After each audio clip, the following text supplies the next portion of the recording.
Hvor provokerende egentlig. Sidder vi ikke her og hører om Gud, der er klar til at smide mennesker ud af fællesskabet med ham, for blot den simple grund, at vi ikke har de rette klæder på? Det er stærkt provokerende, at Gud i denne lignelse ligner en Gud, der ikke kender til barmhjertighed og tilgivelse for så lille en sag. Det er stærkt provokerende, fordi vi der regner med, at troen på Gud garanterer frihed og en evig ventende barmhjertighed og godhed. Det er vist lykkes i dag at vække en søvnig tro af dvale, og med sagen fra Tingbjerg i erindring fra ugen, der gik, så bliver vi her nok så kraftigt udfordret til at tage stilling til vores tro. Men kan det virkelig passe, at garantien om et nådefuldt liv hænger i et vægtlod? I Tingbjerg har en gruppe børn jaget en præst fra embedet og bydel, og det kan kun ske som følge af forældrenes indstilling og den indstilling, de unge lærer af deres forbilleder. For noget sådan ville ikke ske, hvis ikke deres voksne lod det ske og accepterede det, må vi da håbe. Og uforståeligt er det for mig, når Københavns biskop sammenligner tilfældet her med en afbrænding af skolen i samme område. Det er ikke drengestreger det her. Det er holdning. Det er selvtægt efter regler, vi ikke anerkender. Det er mere ubehageligt for os at skulle lægge vores liv i sådanne hænder, der sidder på en gruppe bedrevidende borgere og en gruppe 15-årige.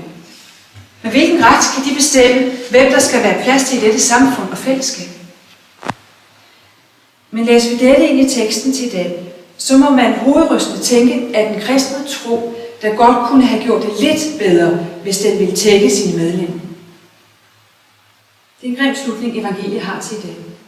Men at tolke denne lignelse alene som et udtryk for, at Guds kræklerende barmhjertighed er opbrugt og langmodighed. Det er en grim slutning, evangeliet har til i dag. Men at tolke denne lignelse alene som et udtryk for Guds kræklerende barmhjertighed og opbrugt langmodighed, det er for snævert og for fundamentalistisk.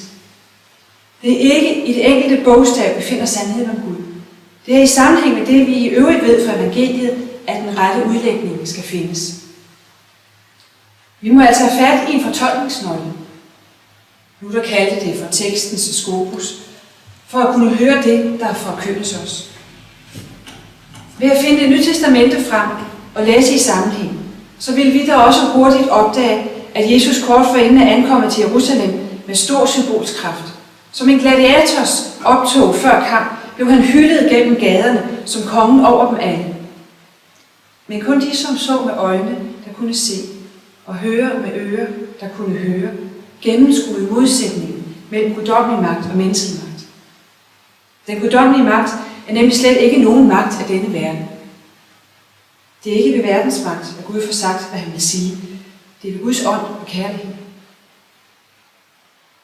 Flere så og hørte den himmelske herlighed i den jordiske skikkelse, for de havde øjne og ører, der ikke lod sig forblinde af skikkelsen.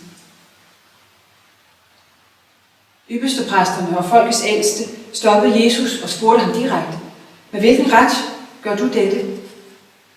De var vel forvirrede, for det, som de var vidne til, lignede ikke for dem den rette krigers kamp, lignede ikke den rettroendes kamp.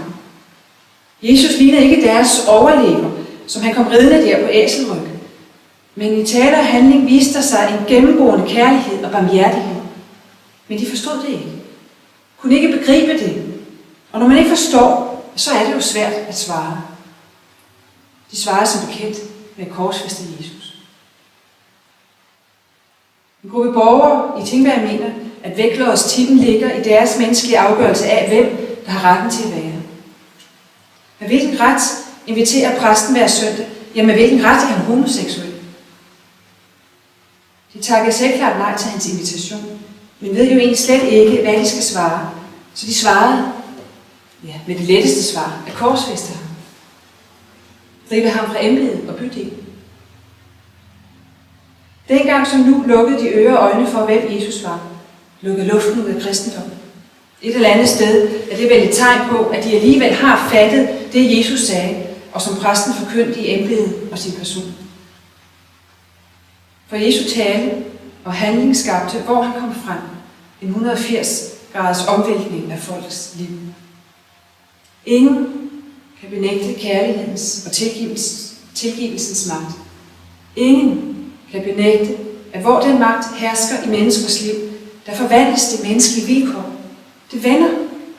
Alt bliver så nyt og fuld af langstrakt håb. Vi kender det jo. Vi kender det fra vores egne kærlighedsforhold, og vi kender konsekvenserne heraf. At vi bliver villige til overdådigt at øsle vort liv ud på andre mennesker. Men vi gør det over for vores børn, over for vores ægtefælle, de mennesker, vi holder af, mennesker, som betyder noget for os. Vi gør det på vores arbejdsplads, øsler vores livs kostbareste timer, fordi vi grundlæggende er fyldt med en kærlighed, der vil livet. Vi bærer på en kærlighed, som vil se livet blomstre og bære frugt på flere niveauer og i flere afslutninger. Og det er denne kærlighedens inderste sandhed i selv det jordiske, der har syn for, hvad der er guddommeligt ved livet og ved at være menneske. Lignelsen til i dag fortæller os, at det var og er klemt af mange mennesker. Men Gud giver ikke op. Det er hans vilje, at vi skal erkende Guds kærlighed som det, der guddommeligt vores korte liv, og at vi ved at leve efter Guds kærlighed og barmhjertighed, som vi ser den i Jesus Kristus, fylder livet med en kraft, som er over al forstand, fordi den er fyldt af ånd, kærlighedsånd fra Gud. Afgørelsen af, hvem der kan være med i fællesskabet, ligger ikke i menneskers hænder. Den afgørelse ligger i Guds hånd. Og Gud inviterer alle, og det er helt uden for vores afgørelse, om han har ret til at invitere de naboer, som vi dybest set ikke bryder os om. Den eneste afgørelse, som er lagt ud til os mennesker, er, om vi personligt vil være med. Og derfor går det ikke at tilsidesætte denne sandhed, eller skære den til efter laveste fællesnævne. Det kræver, at du bruger snittet fra himlen som model for det syn, du lægger over dit liv. Og det er ikke en kulturel model. Og det er heller ikke en demokratisk model, en flertalsmodel. Det er Kristusmodellen, som er helt igennem menneskelige, men skævt forvredet med en kærlighed, der vil poppes, vil inkarneres, der vil have krop, vil være menneskesøn af den højeste Gud. Og netop som sådan er Gud, vil den ud til hver afkrog i verden, og ikke nøjes med at elske sine egne, men elske enhver, god som ond, ung som gammel, rask som syg, gift som gengift, heteroseksuel som homoseksuel. Samtidig med, at Gud beredvilligt inviterer alle, ja, nemlig os og naboen, som måske ikke regnede med, at vi var indbudt til fest hos ham, så advares vi mod at glemme den fordring at tage imod Gud og andre, som Gud tager imod os. Jesus lignede hverken en gladiator eller en kongesøn af den rette slægt med magt. Ja, jeg ved slet ikke, hvad han lignede. Måske en sårbar klovn, fordi han bar hjertet uden på frakken. Han må have lignet kærlighed, og med udbredte arme kunne han rumme mennesker med fejl og mangler. Mennesker med sejre og nederlag. Mennesker i glæde og sorg. Mennesker i ære og vanære. Gode og onde. Kendte som fremmede. Og er det ikke det, som lignelsen vil sige os i dag? At vi alle får kaldet og invitationen, men får af os deltager i festen. Festen, som Gud arrangerer for kærligheden og barmhjertigheden, for tilgivelsen og forsoningen. Festen, som er livet selv i de redskaber, som livet lever ud af. Og når den af os, uden den festlige påklædning, som kærlighedskåben er, bortvises, er det tegn på, at mange er kaldet, men få er udvalgt.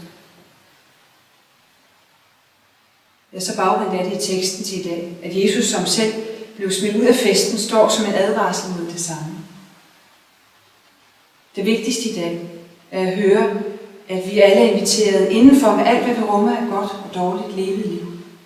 Og at denne fortælling er rakt os til frelse og befrielse, og ikke til selvkredsende overvejelser om det er de andre og os.